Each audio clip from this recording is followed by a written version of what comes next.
আজ দেখি হঠাৎ করে দুপুরবেলা বাড়িতে আত্মীয় চলে এসেছে। কি করব বুঝে না পেরে ফ্রিজ খুলে দেখি ভোলা মাছ রয়েছে, তাই বানিয়ে ফেললাম চটজলদি আলু দিয়ে ভোলা মাছের ঝাল।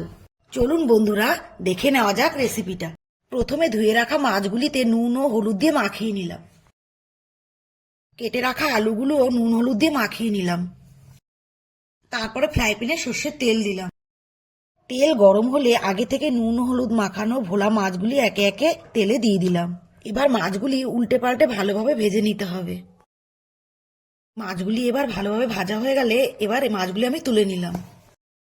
এবার ওই তেলে নুন হলুদ মাখানো আলুগুলি দিয়ে দিলাম। এবার আলুগুলি ভালোভাবে ভাজা হয়ে আসলে আলুগুলি একে একে তুলে নিলাম।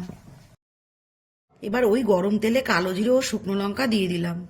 এবার কুচনো পেঁয়াজগুলি দিয়ে ভালোভাবে লাল করে ভেজে নিতে হবে। এবার পেঁয়াজটা ভাজা হয়ে আসলে রসুন বাটা আদা বাটা দিয়ে ভালোভাবে নাড়িয়ে নিতে হবে।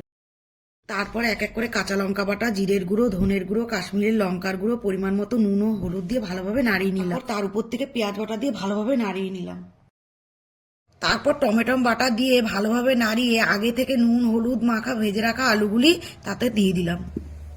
এবার পরিমাণ মতো জল দিয়ে দিলাম। এবার ঝোলের উপর থেকে 3টে কাঁচা লঙ্কা দিয়ে দিলাম। এবার ঝোল ফুটে উঠলে আগে থেকে ভেজে রাখা মাছগুলি ঝোলে দিয়ে দিলাম। এবার কিছুক্ষণ রেখে ঝোলটা ফুটে উঠলে তার উপর থেকে ধনেপাতা দিয়ে দিলাম। এবার তৈরি হয়ে গেল সুস্বাদু ভোলা মাছের ঝাল। বন্ধুরা, ভালো লাগলে লাইক ও সাবস্ক্রাইব করতে ভুলবেন না। ধন্যবাদ।